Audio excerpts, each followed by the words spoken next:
I love you.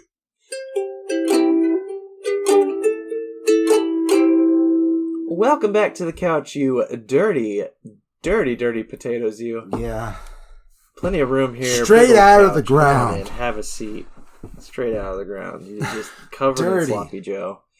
I swear it's Sloppy Joe. It's not anything else. It's Sloppy Joe. Oh, God. I'm the Green Traveler from Gorsh. I am the Faceless Leo, and this is a podcast about movies and TV. And sometimes we do this thing called the Potato Pick. Yeah, we're sorry. Where our patrons get to suggest films, and then the rest of the wider audience gets to vote on it. And for some reason, all of you dirty potatoes, you don't vote on any of them but these ones. How dare you? Yeah, How dare you? A couple months ago, we talked about some pretty bad movies. Really awful. They were called the Human Centipede First Sequence and the Human Centipede 2 Full Sequence. Full sequence. Yeah. And they're about... But we didn't get the full story. Not then. No, we one more chapter. So a quick synopsis of the concept and to catch us up to where we're at here. Yeah. I can do this. I was going to do it, but you can if you want. Okay, go ahead. Okay, if you're geared up. Sorry, you froze on me, so I thought... Oh. Yeah, we've been having so many different issues here. Yeah, for real. Sickness issues, internet issues, just not wanting to do it issues.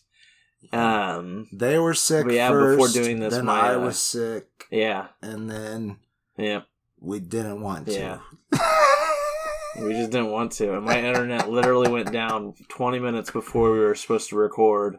Yeah. And I was like, oh great, now I gotta deal with my internet.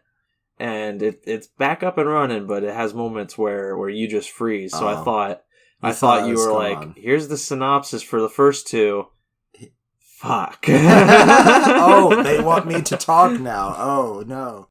The concept is that people are being sewn together, mouth to anus, in order to make human centipedes. In the first one, it was just 3 people. And... What? Yeah, I'll have you know, it is 100% 100% medically accurate, yes. And that is something that we are repeatedly told throughout the series. Yeah. Especially starting in the second chapter. Tom Six is a brilliant director. He's brilliant director. He knew the through line. He really He's did. Also a character in director. This film. He even writes himself in. He goes full Stephen King Dark Tower, baby. That's right, he does. So the first one is just 3 people, two young women that are, friends, and this fairly random Asian man who just happens to be visiting the country. I don't know about but you just friends. You call them, 2 of them just friends, but they eat each other's ass, like... Okay, yeah, but not of their own volition. So, anyhow, that one was a crazy doctor. In the second one, you find out that it's just a film. Human Centipede is just a film. And the second one, this man with some sort of mental illness is very attracted to this film and wants to do the idea himself, but he is not a doctor, but he's convinced in the medical accuracy of the first film. So he knows it. He's done his research. He dirty staples boy. People's mouths to anuses, and there's like 16 people in that one or something like that. Yeah. They split up into 2. That one was pretty gross, but it was in black and white. It gave it a little bit of an artsy edge, I'll say. It's artsy, yeah. And speaking of artsy, in this movie, we find out that both Human Centipede 1 and 2 were just movies. Just movies, both of them. Yeah, and they have just watched back-to-back both movies in Bill Boss's office. Now, Bill Boss is played by Dieter Laser, who plays the evil scientist in the first movie. And he doesn't he doesn't seem to notice that he looks like that guy. But he does notice it's just coincidence. That his accountant, Dwight Butler, played by Lawrence R. Harvey, looks a lot like the mentally disturbed guy in the second movie. That's true. They do talk about it. He said if you shave your little brush, which he has a little tiny, like, Hitler mustache, Dwight does. It's adorable. And he honestly, I kind of do like Dwight, except for the fact that he's the one who makes the suggestion that they fucking do this. And both of them are European actors. Yes. Bill Boss, I understand, Zelda. I don't want to talk this movie either. I know. She can tell our frustration. I need radio silence, Zelda. Speed is rolling. Hey, baby girl. Baby girl, calm it down. Sorry, my neighbors have decided to walk their dog right next to my place. Yeah, it's that not like sounds there's not wonderful. A sidewalk 10 feet away. Zelda, come here. Come here. Now. Stop. You're turning me into Christian Bale here. Okay?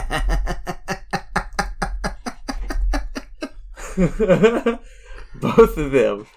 Where was I? Both of them are European actors, Dieter Laser and Lawrence Harvey. And Dieter is not at all trying to hide the fact that he's German.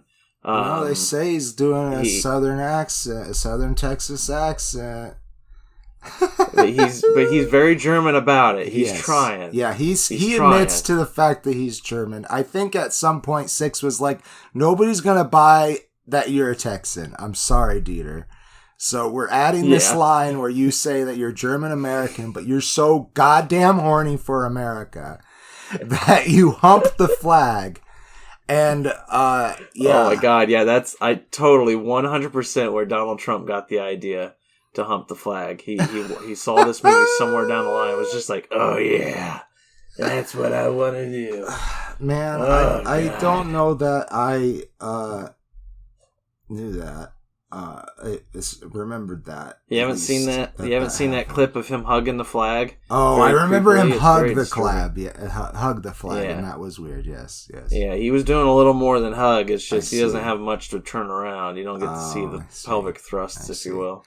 Did he make out with America? That's more J.D. Vance's thing. Yeah, Lawrence Harvey. You were very complimentary of his accent. Yes. I was not. I was very annoyed by it. Yeah, I thought that he did. I mean, he slipped, I'll say a good number of times, but I thought it was a pretty decent Texan accent. Like it was, it's definitely a certain type of Texan. Like That's fair. I am well-to-do in the business world. I moved here about 10 years ago. He had more of the I am well educated and I am not going to tell you where my education came from. Edumacation. You got it right there. Edumacation. A nuclear. So yeah, nuclear. Anyhow, I think though that at the very least his attempt was more admirable than Dieter Laser's, okay? His attempt was admirable, that is very true. Dieter Laser wasn't going for accent so much as he was just going for the cocaine, I think. Yeah, Jesus Christ. I'm very curious as to the drug budget on this movie. I mean, very curious. I don't think that the bottles of liquor that he was just fucking throwing around and back were fake. I think he was, really drinking, for real. 100%. But at the same time, there was a little more than just alcohol in that man's body at the time of this for movie, sure. I think so, too. Especially Brie Olson's body. I've seen her porn. That's dude. Actually. Okay, I don't know if I've actually... Thank you for bringing up the co-star, Brie Olson, who plays Daisy. Yeah. She doesn't get a last name. Did I determine that she was in the Pirates movie? Was that? I don't know, but we could just click on her page here. Yeah, I'm only looking just for her filmography here. I'm not looking for.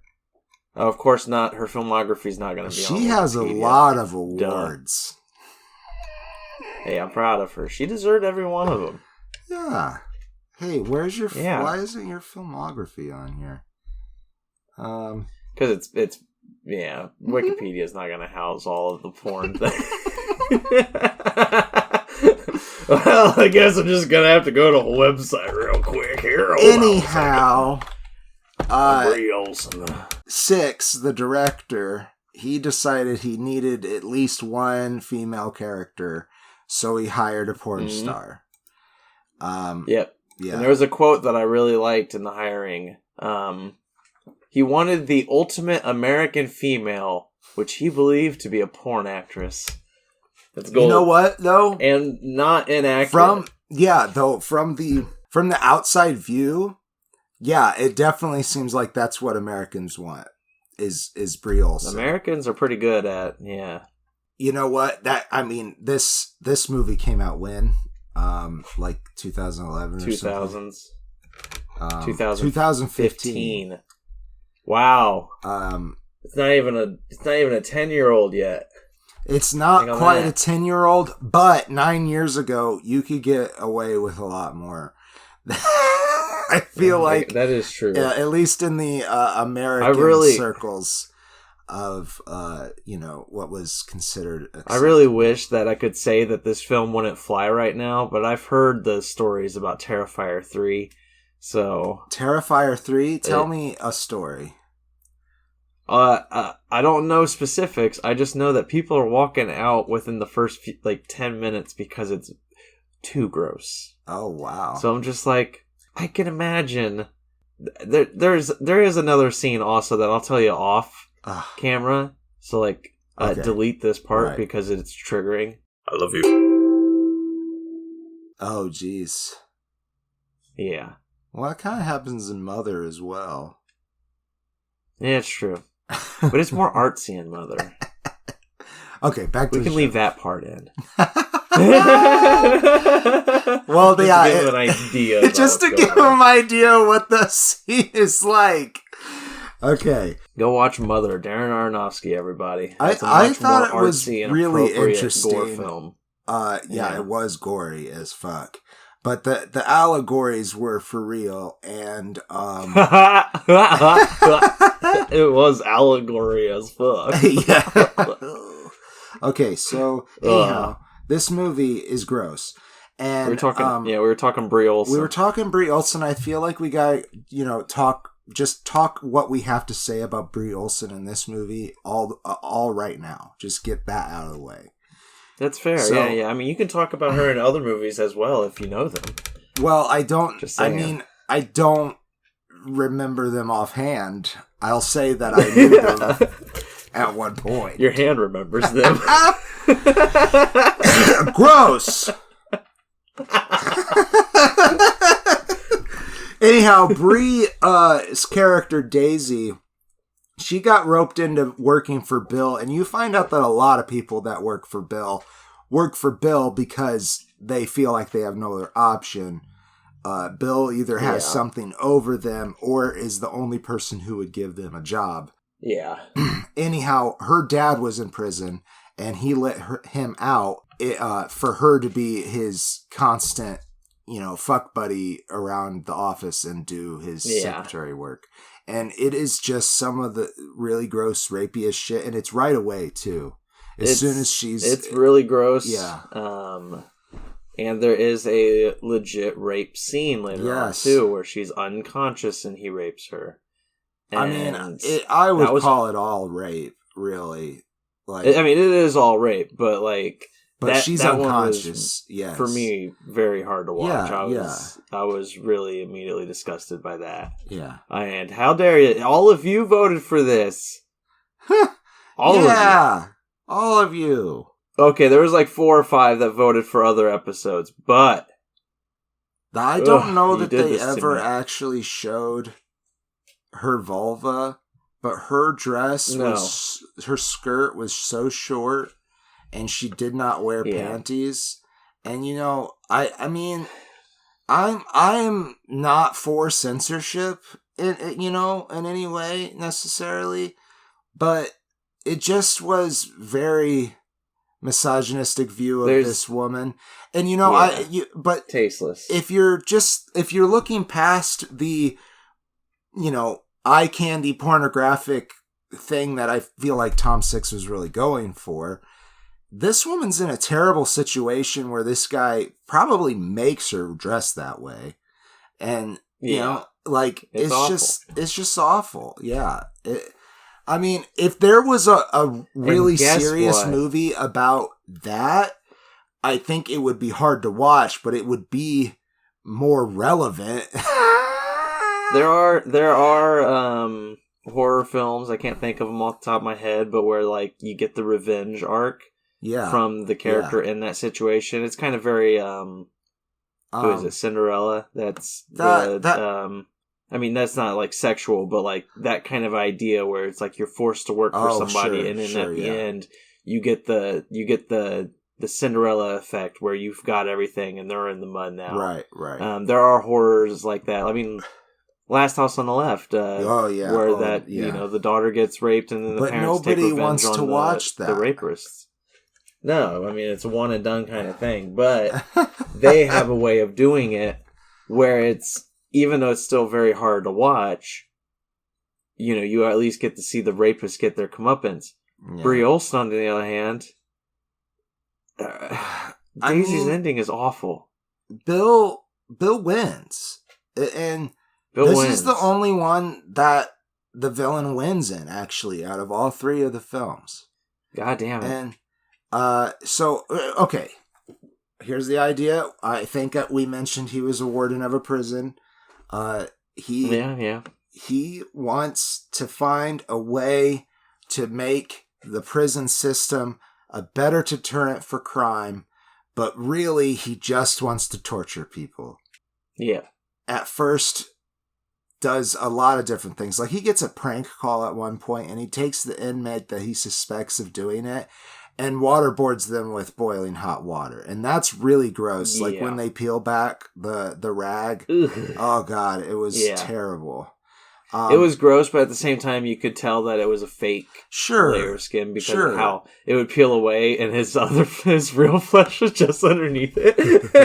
So it's it was gross, but at the same time, it was kind of come on, guys, you could have done a little bit of effort on the makeup here. Yeah. So there are several other terrible things that happen, but there's this one inmate in mass particular. castrations. Well, he wants to do a mass castration, but he only does the one. But he does it himself, and they show it. And then he eats them. Not right away, but he has them cooked up real nice, like Spanish bull testicles. And then he fucking eats them. Yeah, he also really enjoys dried clitorises! Yes. That's how he says it in the film. He orders some dried, preserved, fucking circumcised clitorises. He eats them like gummies, and Bree eats one at one point and is like, "What is this?" That was kind of funny, but it's disgusting and a terrible practice that I think that they have done a lot of good work in trying to get people to stop that practice. Because unlike male I keep on wanting to say castration because they castrate a guy in this. Unlike male circumcision, they are cutting away a lot of nerves and a lot of the pleasure that person would have from intercourse. Yeah. Yeah. Not that good. I necessarily agree with male circumcision either. But this is neither here nor there. They castrate a guy. I got no say in the matter. No. They do castrate a guy. It's really awful to watch. Yeah, it's pretty bad. Yeah, it was probably the third or fourth worst thing in this movie. It's really hard to say. Guy to rank each of the gross moments. Yeah, there is a moment that he gets stabbed in the liver, and then the guy fucks him in the liver. Bill Boss has a bad dream. You're playing the pronoun gay, yeah. Yes, Bill Boss has a bad dream where he gets murder raped, which is a concept that they introduce very early in the movie, just by saying your death will be a rape death. That's what they said, or something like that. It's ridiculous. There were a lot of more recognizable faces in this film. Sadly. We had Tommy Lister Jr., also known as Tiny. He occasionally is a professional wrestler. I've seen him in a lot of things. He's the president in Fifth Element. He was in the Fifth Element. Yeah. Yeah. Yeah, he's in this. That's the big one I would remember most. And then Robert Lusardo was the inmate who raped him in his dream, raped Bill Boss in his dream. So he's also the one that gets castrated then. Yeah, I definitely had seen him in things. Yes, me too, I have. But the other big one is Governor Hughes, played by Eric Roberts. Oh my God. Who apparently... I couldn't believe it, man. I saw it. We were watching it together, of course, because we had to. And we're watching it, and I go, holy fuck, how did you get Eric Roberts in this movie? It was around, it was after Dark Knight. Dude's already appearing in every fucking movie imaginable. Yeah, Dark Knight was 2012 or something, right? Was it? Oh, was it before I graduated high school? It might Dark Knight was 2008. Oh my God. That just feels like the pinnacle of our culture at that moment. Know, right? Yeah. We were just children. We were just children.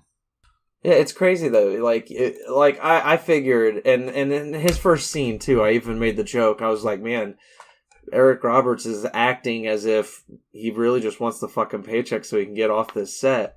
But then we look it up, and it says that Tom Six found it so much easier to cast this movie because people actively wanted to be in it, including Eric Roberts. Yeah, so it's not disinterest. I think he shared a couple lines with Dieter, and it just affects him differently. You know? He's not... Yeah. It calms Dieter's, me down. Yeah, you're in the same room as Dieter during this movie, and you're thinking, I am not getting as much cocaine as this guy is getting, and I'm gonna be talking to my agent about this. Yes. Indeed. Yeah, so what else do we want to say about this movie? Oh, yeah, they basically take... I didn't want to say any of the last 20 minutes that we've done. I know, but it takes forever for them to actually get to the centipede part of this movie. Yeah. So I know, I'm so glad it was less. Because it was a lot in the second one. A lot. It even undercuts itself, though. It undercuts itself because he spends the whole first hour of the movie saying, I'm not doing the centipede because it's not medically accurate. I'm not killing these patients. Even though he's just killing patients left and right. And then once he decides to do the centipede, if they're not capable of being part of the centipede, Clayton? Well, the doctor and just Bill Boss in general. Bill Boss didn't want to do the centipede because he thought it was stupid and, complete waste of their... he didn't want to just kill them outright. This be film shit! Yeah. He's so over the top, man. That's the only good thing about this movie is how over the top Dieter is. But, dude, in the first movie, that evil scientist guy, I thought that, he really tried on that performance, and it was interesting. But... He really tried in this one. Yeah, I guess so. He just tried too hard, maybe. I'm surprised he didn't have a fucking heart attack. But anyways, Bill Boss, right? Bill Boss is one of the worst human beings I've ever seen in film. Oh my God, yeah. For sure. he is the worst. And no comeuppance whatsoever. It's disgusting. Except for that we're aware that he has, like, cancer or something. And yes, I do understand. I do acknowledge that we talked Taxi Driver recently, and I mentioned that, it's like, but that's the point of the story.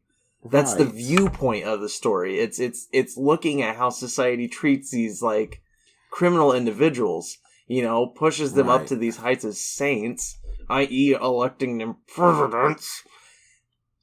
It's ridiculous. I'm not implying anything, by the way. Don't sue me. No. We're not going to name names, but this person was convicted, and they will be sentenced at some point. Bill Boss, though? Nope. He gets the last laugh, literally. Eric Roberts says, yes, this is a great idea. Not at first. At first, he's horrified when he sees the giant prison. He has a little bit It's the complete prison that they do in one giant line. What'd you say? I couldn't. I said he has at least a little bit of morale, but then I was like, moral? It's moral. It would be moral. Moral. Unless you're talking about the mushrooms, then it would be morale. Yeah. And then morale is like something that you have together that's like the spirit of a group. And then murder is what I want to do to me at times when I watch this movie and think about the fact that I watched this movie. We watched this movie, and guys, it's not fun. How dare you? I mean, there's definitely times where we were cracking up so hard, but it was because we couldn't believe what was happening. There was also other times that I couldn't believe what was happening, or Dieter actively, like, his acting, it was so over the top that it was hilarious. It was hilarious. I'm not gonna lie. Every scene... Yeah. I shouldn't say every scene, because there were scenes where we literally had to look away. But the rape scene was... It's not fun. Super big trigger warning on this one. Like, if you enjoy watching people eat poop, that actually happens a lot less in this movie. Yeah, it really does. Just go watch Two Girls, One Cup and you'll be much happier. I mean, probably. Yeah, probably. Unless you really need that plot, then 2 is probably better for that. I just remembered that I watched that. Why? Why did you do that to yourself? Somebody put it on in front of me. I knew better than Somebody put it on in front of me, and I was like, young and naive. No, was it? And I remember thinking, okay, so this is a porn, okay. We're watching it together. Oh, I don't know why. They're shitting. We're not watching this. Why are you filming me? Why are you filming me? Oh my god! Oh god, it's disgusting. Anyhow, that was around the same time as this. There was a lot of scat stuff going on for some reason. Yeah. Scatman Jones, Scatman Crothers. I'm the Scat Man. I give it half a star, mainly because I can't get... I don't think I can actively give a movie 0 stars, if I'm being honest. Right. Like, you put something out, it's not good at all, so it's half a star out of 5 stars. In fact, I don't recommend this to anybody, even if you like scat. Like, well, yeah, it doesn't have that in this movie. It really doesn't. Like, they actually cover up the parts that would show it, they showed it in the past 2 films. If you like ridiculously emotive, over-the-top performances, watch the highlights of Dieter Laser in this movie, but don't watch this movie. The highlights. I agree. It's really bad. I hate that it had a semi-convincing setting. Because it shows that they put money into it. I don't like that. That people gave him money to make this movie. So it's really bad. It's gruesome, the other two films are gruesome as well, and I also don't recommend them, but I think I recommend this one the least because just some of the things that Bill Boss does is just awful. Just the worst. Yeah. Yeah. I don't like it. Half a face. Half a face. Maybe even a quarter face. No, half a face. What did you say? Did you hear my joke? I said it's shit entertainment. Oh, yeah. I want to laugh at that. Wow. Well, that's the episode. Thanks for doing this to us. Every month again, patreon.com/greenandfaceless if you want to suggest episodes.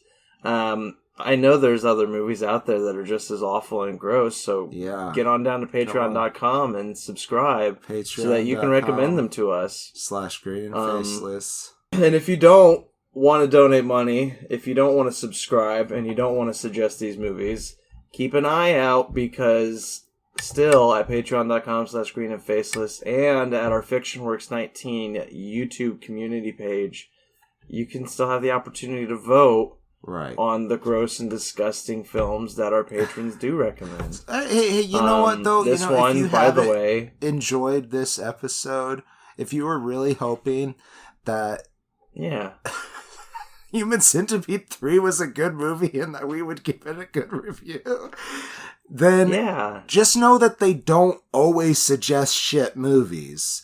You can make us watch good sometimes ones they suggest great things. Yeah, there were some great. There's always great options, and I don't want to poo on patron Mike's choice here. It was his suggestion. He also suggested the first two. Yeah. You got us good, Mike. You got us good. And keep it coming. He said keep it coming. We're not broken. This is paraphrasing, but his comment was something along the lines of, "You two have had enough time to rest." yeah, something along those lines. He got us good. He did. He got us good, but we're not broken. Damn it, we are still strong. We both have scoliosis and are a little bit, hunched over. I just feel like I need to do that to be seen in the camera of my setup. That's fair. Yeah. Yeah, most often you're off camera to the left or right. Am I?